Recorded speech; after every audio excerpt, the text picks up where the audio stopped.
Hi everyone, and welcome to Teens Talk Science. I'm Zofia. And I'm Archie. And we are both high school seniors. On this podcast, we discuss topics relevant to the modern scientific community from a teen's perspective. And today we'll be discussing whether or not genetic modification is ethical.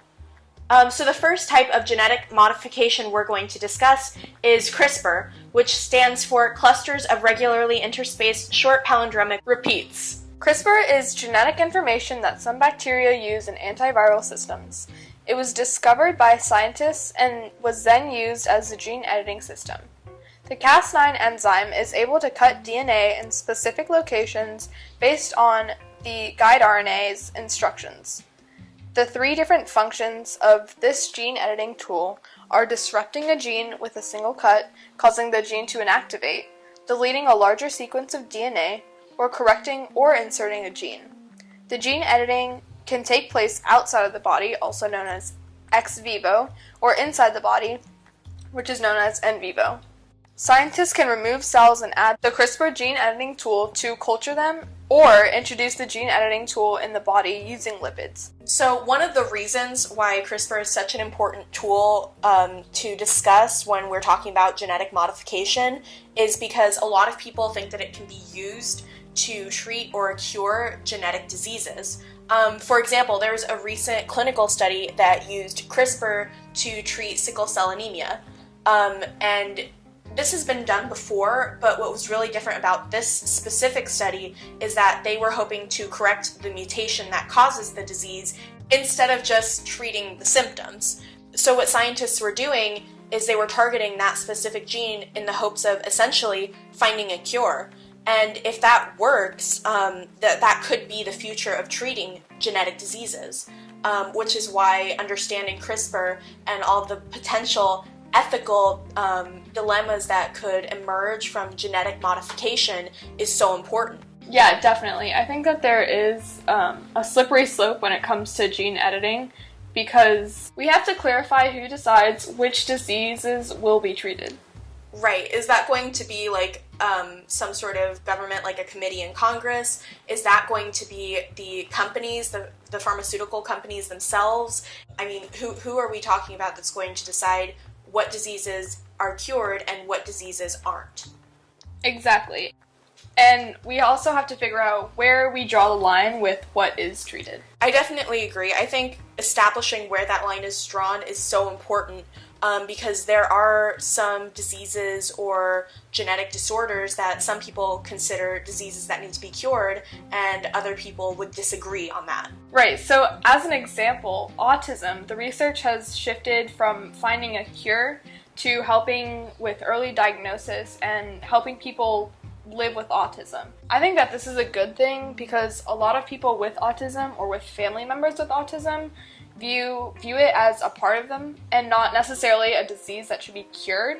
So searching for a quote-unquote cure can be offensive, and that's something that should be respected.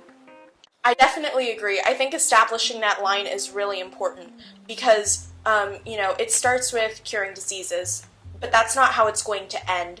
There's a lot of people talking about, like, designer babies using CRISPR to kind of genetically alter fetuses so that they can predetermine how a baby is going to look or act or, stuff like that. And that is something that is definitely problematic. Exactly. And so there's a social divide of who could afford to genetically alter their future children and who can't.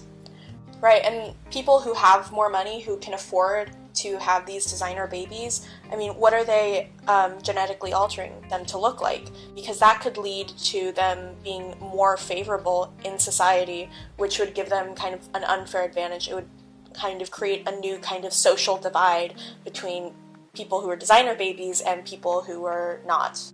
Yeah, and the new social divide is definitely not a good thing.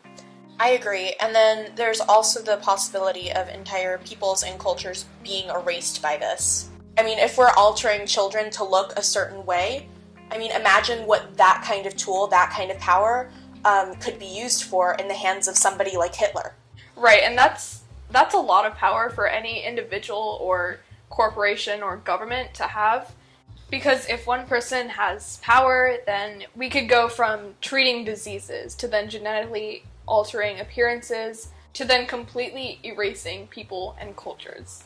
Which is obviously a place that we don't want our society to get to. So another thing I feel like we need to discuss, especially since we brought up erasing people and cultures, would be the use of genetic modification for human cloning, which obviously is a very controversial topic for very good reasons. Right, because on one hand, it could help us get rid of diseases, but then there's also a slippery slope of, will it just be used to get rid of diseases, or will it be used irresponsibly? Right, and I feel like that's so closely tied to what we were talking about with CRISPR, because again, depending on who has this power, there is no guarantee that we don't eventually go down that road. So we can both agree that human cloning is definitely a bad idea. Yeah, I would definitely say that it's a bad idea. But what about animals? Animal cloning is kind of an interesting topic because while there could be like some benefits, like it could lead to cloning more livestock, stuff like that, there's also definitely some ethical problems with this because livestock animals are already dealing with really bad living conditions and treatment while they're alive, so is giving those companies that are already treating their animals so terribly the power to clone animals anytime they want. Is that really a good thing? Yeah, so we're already trying to reduce like the bad living conditions and while livestock are alive, so will giving these companies more power to clone livestock, would it be helpful in solving that issue? Honestly, I don't think it would. Companies are going to do whatever they can to increase their profits. So by giving companies this kind of power, we're only giving them the ability to do more harm. And number one, that's not ethical for any company to be doing. And number two, we also have to consider, is this even going to be a thing that's possible? I mean, a lot of the current studies have been done with like cloned animals. Those animals do not lead very long or happy lives. Yeah, like with Dolly the sheep, she only lived for about half of her life expectancy.